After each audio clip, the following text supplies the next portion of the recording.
Okay, dumako na tayo dito, mga karayuma. Siyempre, ang bago pong vlogger na kalaban namin ngayon, si Alan Vlogger Cayetano. Vlogger na si Cayetano. Araw-araw po siyang nagla-live. Ayan, no? Vlogger Cayetano, pasok! Ito po si Vlogger Cayetano, pasok! If you made a judgment or an accusation, let's also have the humility of saying, ay mali pala kami. Kasi kita nyo naman pala ho, hindi totoo at propaganda lang at paninira sa bagong majority na yung impeachment ang main reason na pagpapalit, di ba? Marami tayong pag-uusapan. Bobo ka pala Cayetano talaga, no? Ano bang reason ba't magpapalit nga kayo ng Senate President? Ano ba nagawa ni Tito Soto? Ano ba nagawa ni Lacson? Nagsalita na ang Supreme Court. Hindi nyo pwedeng ipa-stop ang investigasyon ni Lacson. Mother, father. Ha? Alam nyo po ba nangyayari? Ubus po ang pera ng mga Duterte rito. Galit na galit po si Pulong. At ang mga Duterte. Bakit? Pinagbibigyan ng pera to mga hayop na senador na to. Ha? Pinagbibigyan po. Kaya ganyan po sila magprotekta kay Bato. Pinagbibigyan sila ng pera. Halos ubusin ng mga Duterte ang pera nila ngayon sa mga senador na to. Aray ko. Yan po ang lumalabas na balita. Pinagbibigyan ng pera ang mga bagong mayorya ay ang 13 Judas. 100 milyon daw di umano each. Dahil sila na lang po ang muling pag-asa para sa impeachment. Meron po silang gagawin ngayon. Meron po silang gagawin dyan sa impeachment. Nababanat na naman po si Marcoleta at babanat po si Alan Peter Cayetano at babanat ng biglaan ang tahimik na si Chis Escudero. Nakaplano na po ito. Nakaplano na. Meron nang tinatrabaho si Marcoleta, meron nang tinatrabaho si Escudero. Tatay-tahimik po si Escudero, pero si Escudero po, pansin nyo, tahimik. Inaasikaso na po ang impeachment ni Escudero kung paano nila mamanipulahin. Ngayon, tingnan natin sa Lunes kung hindi kayo mapalitan. Kaya po si Pulong, galit na galit po. Pinagsisigawan sila. Galit na galit po si Pulong. Pinagsisigawan sila. Masyado nyong in-overacting, pusang ina nyo. Masyado nyong in-overacting. Ano? Imbis na pagtanggol nyo si Sara, sabi sa inyo ng mga Duterte, focus tayo sa goal. Ang goal natin sa impeachment. Hindi yung magkalat kayo sa Senado. Aray ko. Nagkalat po. Ang usapan lang, impeachment, trabahuin nyo. Si Cayetano nag-overextend. Nag-over bida-bida. Ayun, mapapalitan siya ngayon sa Lunes. At hindi po pwede na hindi mapalitan si Cayetano sa Lunes. Hindi po pwedeng manatili si Cayetano bilang Senate President dahil sa kanya po nadungisan ang ang Senado. Tandaan nyo po nagkukudita po, explain ko lang. Nagkukudita po kung nakikitaan, they are witnessing insufficient and not reliable, not trustworthy anymore the leadership of a Senate President. And in this case, Your Honor, Mr. Chair, we have not only seen disgraceful humiliation of the Senate in the Philippine history and archipelago. Aray ko.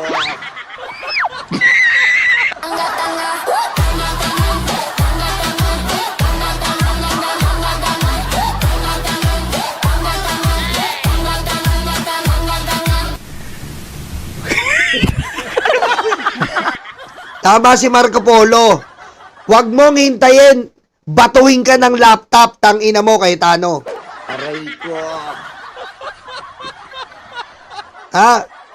Ano, isang linggo, sige. Meron po tayo request sa ating mga karayuma. Siyempre, pagbibigyan natin yan, kahit medyo stress tayo. Lunes, nang plinano nyo ang Senado.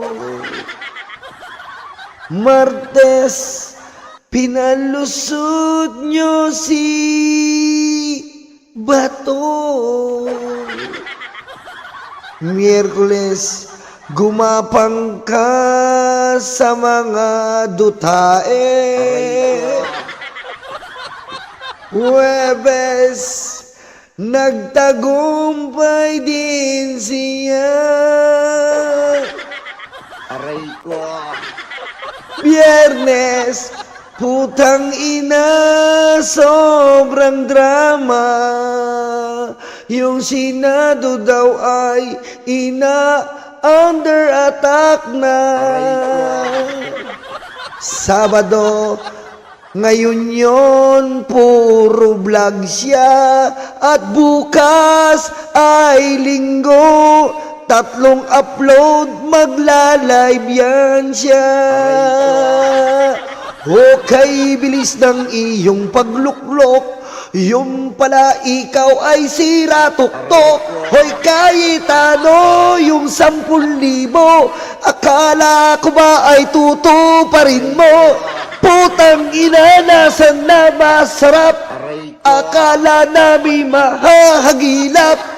Ang kakupalan mo'y umaapaw sa isang iglap lang. Sa Lunes, wala nang lahat.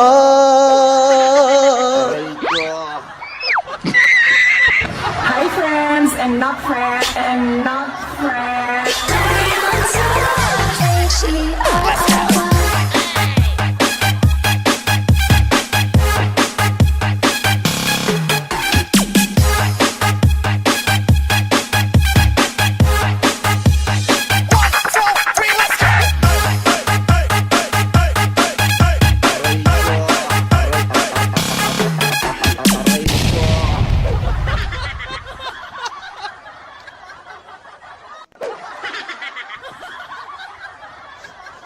Isang linggong Cayetano. Yan po. Abangan nyo po siya. Ay puting gagawin ko kaya yan. Sige, abangan nyo sa Spotify. Tatry kong gawin. Pakinggan muna natin itong Iho de Invalido na to. Kung bakit pinalitan ang majority, kasama dyan yung direction. Tingin ko po hindi natututukan ng husto yung present crisis ng ating bansa. Fuel price crisis, crisis po sa energy, crisis po sa trust sa gobyerno. I'm not talking about the administration alone. Hindi daw natututukan. Ang ganda nga ng ginagawa ni Tito Soto, ni Lacson. Unang-una po, political dynasty.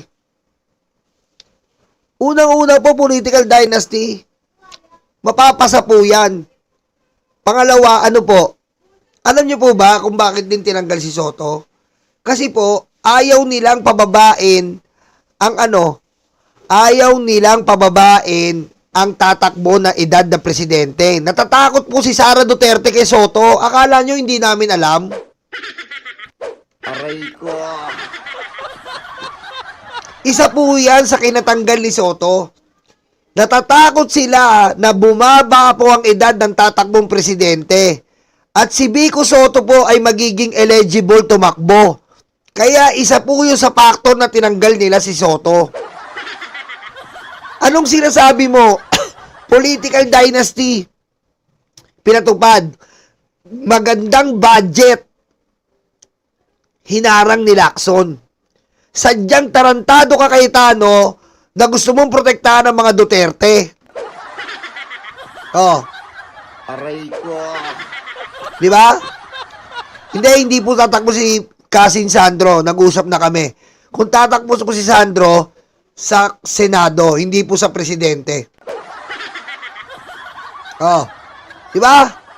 Yon ang inano nyo. At tignan nyo naman po, ma-share ko lang muna.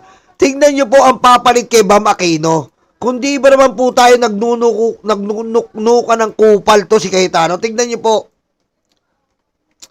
Robin Padilla itatalagang bilang Committee on Chair of Basic Education.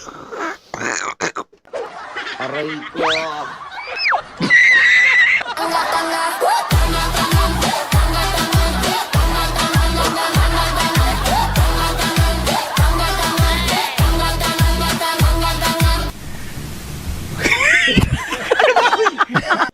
Putek. Tignan nyo po. Si Robin na pupunta sa basic education. Aray ko. Putek, ano na naman nangyayari? Aray ko. Aray ko. Hero nyo po, Purumbam Aquino. Pupunta kay Robin ng education. Napindeho na tayo. Aray ko. Anong mangyayari sa atin niya? Tanga na mumuno. Magiging tanga ang kabataan. Aray ko. Oh! Sa ulo mo, Pilipinas. Trust in the legislature, in the House, the Senate, trust sa ating traditional media, trust sa social media, trust sa ating administrasyon, trust sa impeachment process. Yung tiwala ba na may mga leader tayo na ginagawa nila ang lahat ng kaya nila para mapababa ang presyo or makontrol ang inflation, or that every student ay meron pong gamit at maganda po ang direksyon ng ating education system para may trabaho kagad. O yung tiwala po sa PhilHealth sa nangyaring mga budget scandal, or tiwala po sa DOH na parating may problema sa bidding at sa supply ng bakuna at ng gamot.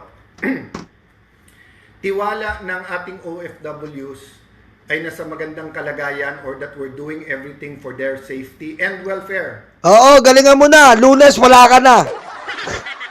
Lunes, wala nang tiwala sa iyo ang taong bayan. Aray ko.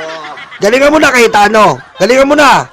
Galingan mo na. Huling tiwala mo na to, hayop ka. Alam nila ang pagkilos ng NBI nung Monday at Wednesday. So of course, that's the first time I heard na alam ng DOJ yung pagkilos. Then they announced mag-iimbestiga sila. Baliktad ata, you should be part of those being investigated. Kasi iniimbestigahan nga yung ginawa ng NBI. So kung alam nyo, ba't hindi kayo nagsalita? So, hindi yan ang topic ko ngayong hapon, but eto lang iwanan ko sa inyo. If you wanna be the good guys, or you wanna be the bida, hindi pwedeng ikaw ay kontrabida. Hayop! Ikaw ang kontrabida. At kailan hindi ka magiging good guy. May 10,000 ka sa amin, boy. Diba? Alam mo, Cayetano, noong pa man kupal ka na. Akala nga namin medyo okay ka eh. Pero ang gabang tumatagal, lalong kumukupal. Wala ka ng pag-asa, Cayetano. Noong pa man, ang dami mong inaway. Si Migsubiri. Inaway mo sino? Si Enrile. Biro mo, patay na yung tao, ginagamit mo. Samantalang nung buhay si Enrile, inaway mo. Sinabi mo nung pinag-iinitan ka ni Enrile, wala kang budget, kupal ka. Tapos bandang uli, gagamitin mo yung matanda para sa mga speech mo. Anong sabi nung anak? Tanga ka, Cayetano, huwag mong gamitin tatay ko. Si Trillanes, di ba? Aray Oh. ko.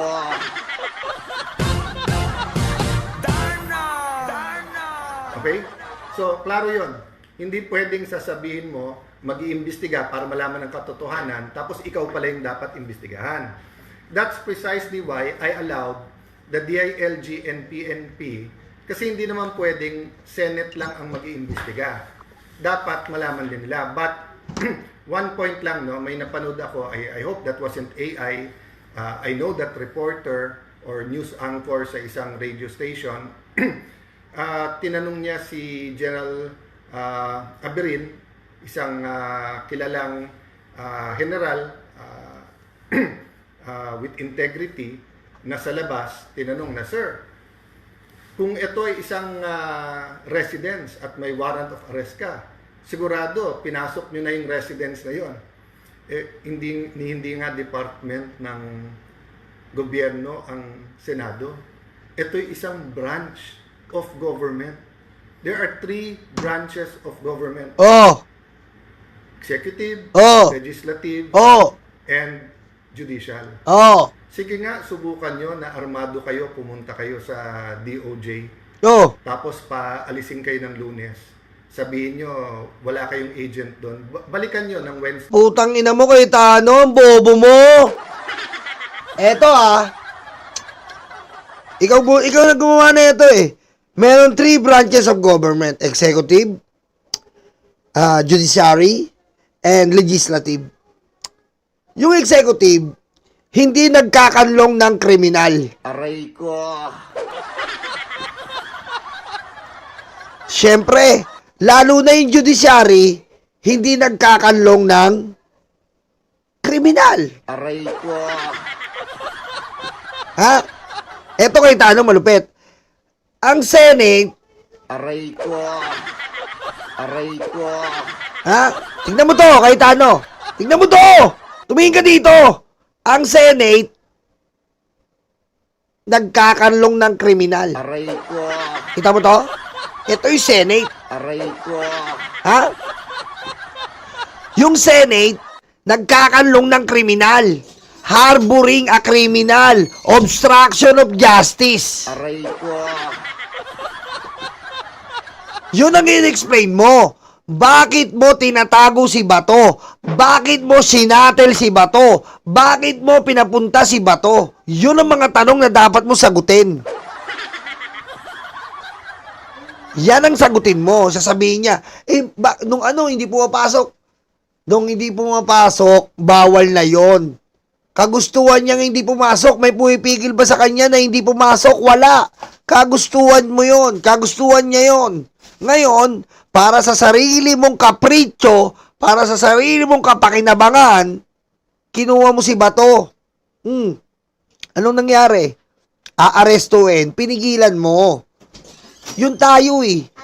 Ginamit mo ang Senado, ginulpi mo ang Senado para sa sarili mong ambisyon. Alam mo na kapag merong wanted criminal, hindi kinikater yan ng alinman sa gobyerno. Dinadala yan sa karampatang kulungan, korte, etc., etc. Pero ikaw, kinater mo ang kriminal. Kriminal yan. May warrant of arrest yan. Oh. Na meron kayo tactical gear kayo at may dala kayong mahabang barel. Oh. Tignan po natin kung masaserve nyo basta dun sa loob o kung yung marshals nila ay kikilos. Or pumunta kayo na Malacanang. Ah. Huwag nyo na sabihin presidente, sabihin nyo may isang official sa Malacanang na magsaserve kayo ng warrant. Ang bobo mo kay Tano, boy! NBI daw pupunta ng Malacanang. Sinuli ang kabinete? Hindi na darating yun doon, sisibakin na ng Pangulo yun! Bobo, men! Aray ko. Bobo ka lang! Ha? Bobo ka lang! Aray ko. Mahilig ka ba sa supa? Aray ko. Aray ko. Sige, para malinaw. Halimbawa si Yusek Claire. Si Yusek Claire daw aarestuin. Sa tingin mo, pupapuntahin pa ni BBM yung mga aresto sa Malacanang? Ha? Bobo ka? Sisibakin na yun! Tanginan to! Tanginan paliwanag nito kahit kailan dinadala tayo sa alapaap eh. Aray ko. Tanginan mo kay Tano kahit kailan ka magpaliwanag, dinadala mo kami sa alapaap eh. Aray ko. Aray ko. Sa Malacanang gawin, hindi kayo mag-coordinate sa Office of the Executive Secretary or sa PSG. Tignan natin kung hindi magkaputukan doon o hindi magkaroon ng warning shot, di ba? So, let's Gago ka pala eh. Gago ka talaga eh. Paano hindi magkakaputukan talaga doon? Dahil hindi naman kriminal yun eh. Ano ba to? Abogado mo ba to? Abogado ba to? Bakit tayo alam natin? Siya hindi niya alam. Aray ko.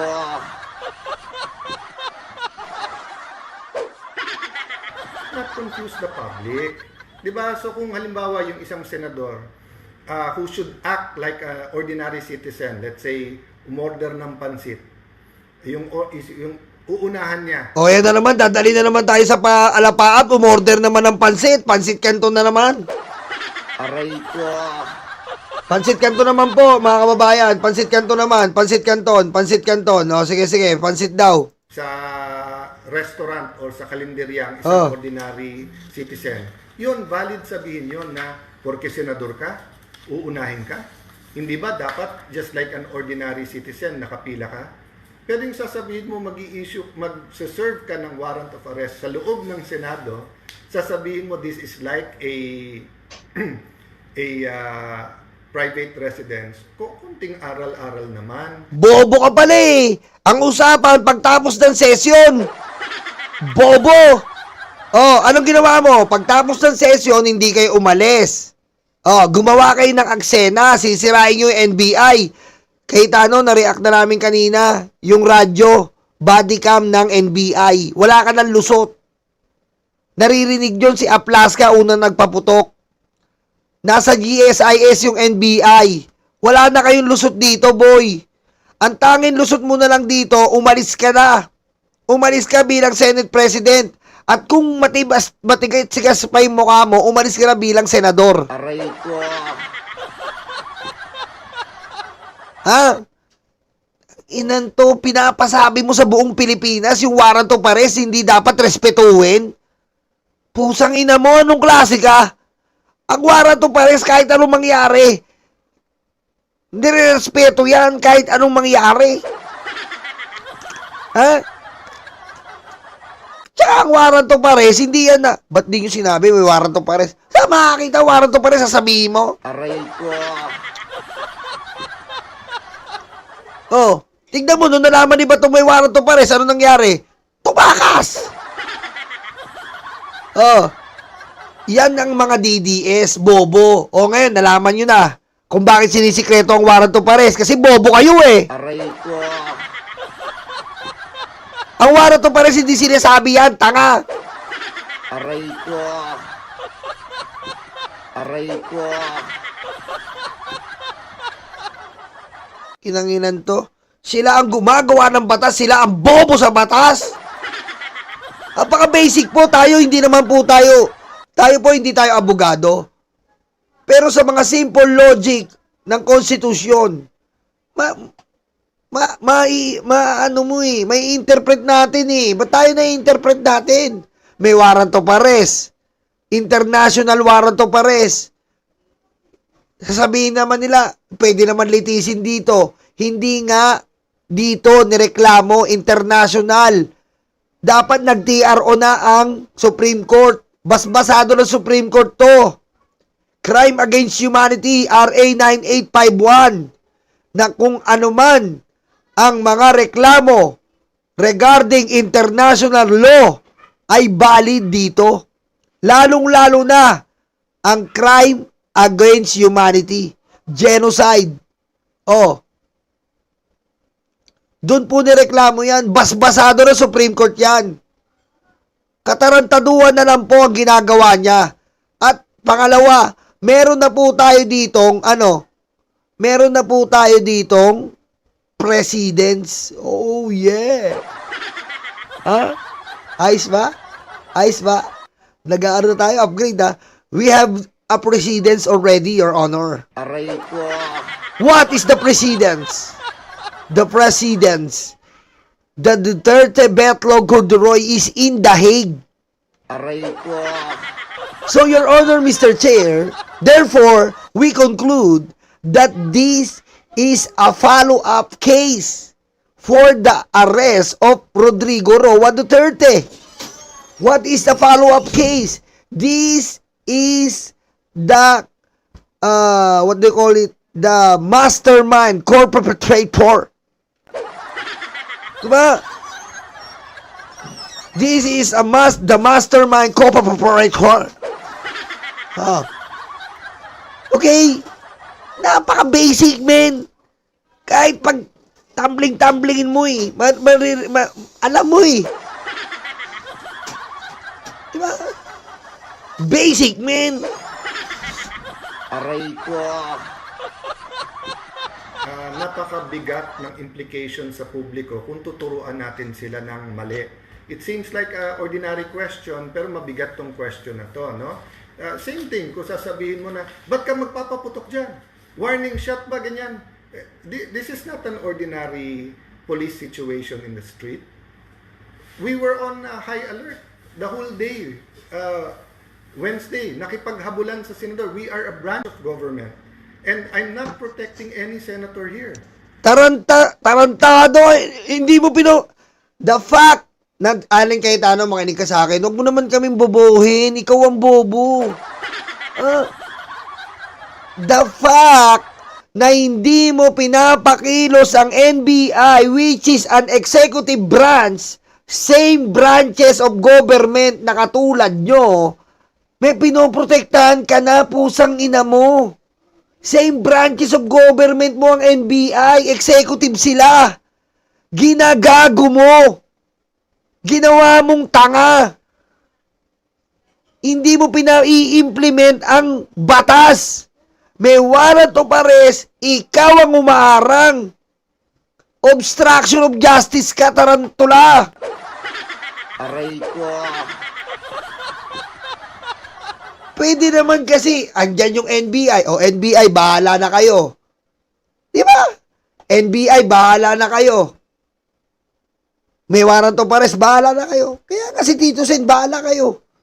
After session, bahala na kayo. Yun ang sabi ni Tito Sen. Ganun po. Walang kinakampihan ng batas dapat. Pero si Cayetano, hindi natin susuko si Bato dahil bumoto siya sa akin. Hindi natin susuko si Bato para manalo ako. Aray ko. Aray ko. Wala na.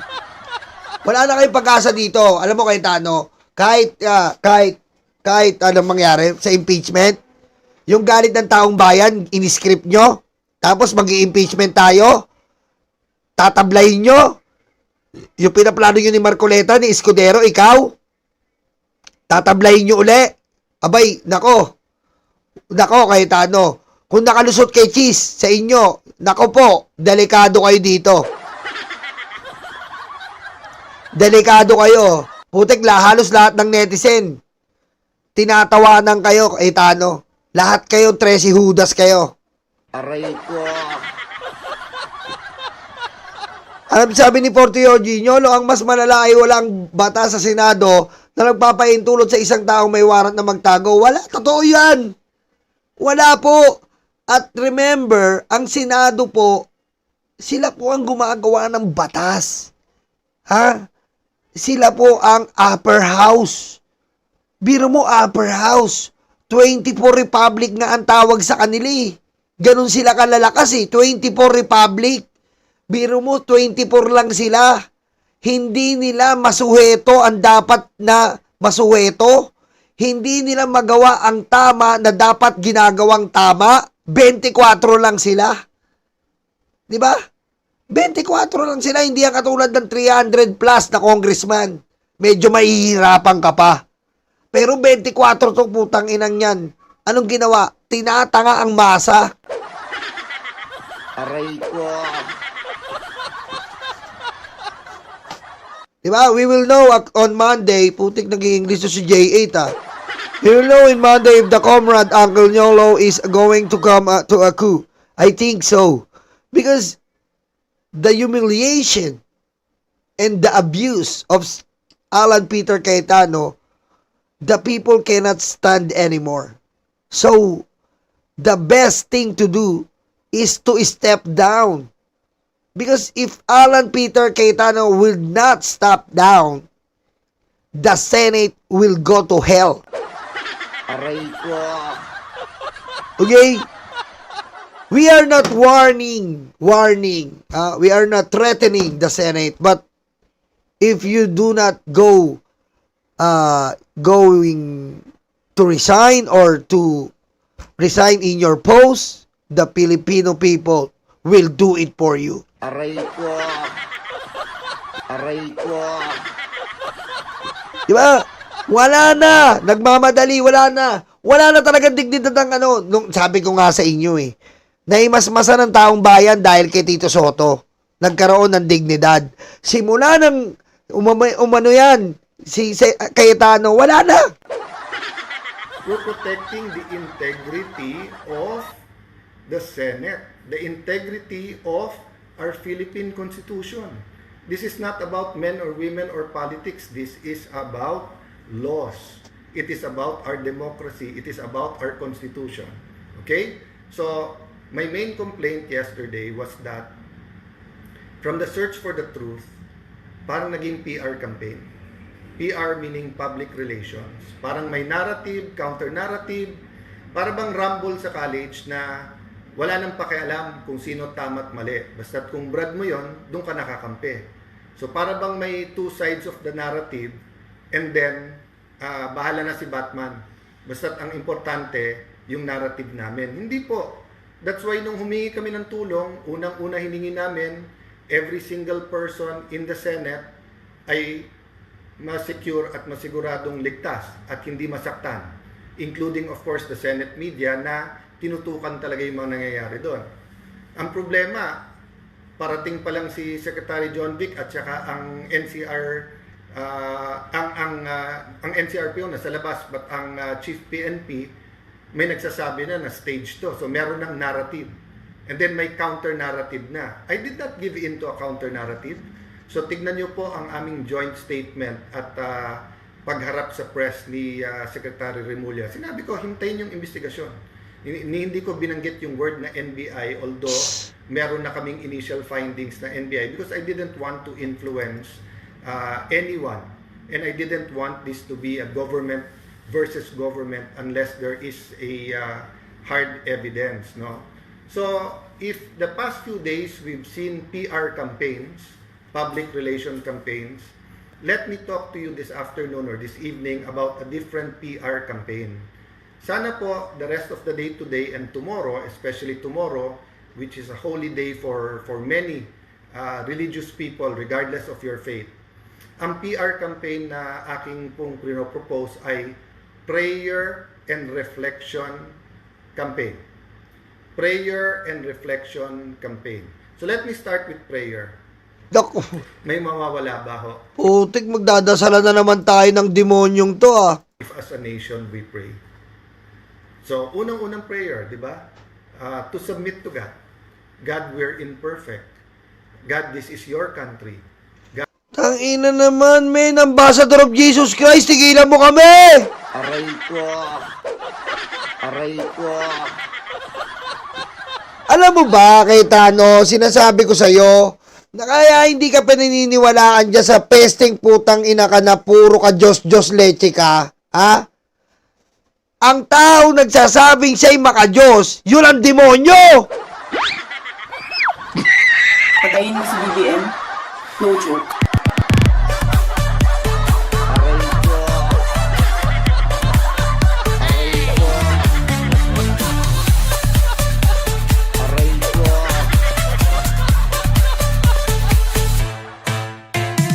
Cayetano, huwag mong gagamitin ang Diyos.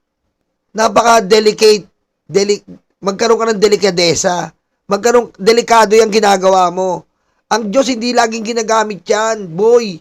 Kung hindi ka talaga na instrumento ng Panginoon, katulad ng mga pare, katulad ng mga gagawa, katulad ng mga madre, katulad ng mga iba't iba dyan, mga ministro, given, sila lang ang mga maayos na maggamit ng salitang Panginoon at magbigay ng Biblia. Pero isang putang inang katulad mo, wag kang ganyan.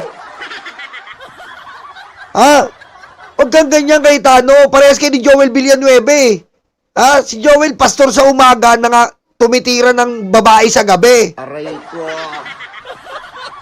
Ha? Parehas kay ni Joel Villanueva eh. Pastor sa umaga, iniiyot yung kabit sa gabi. Kanor sa gabi. Aray ko. Aray ko. Hindi ko ba napapagod?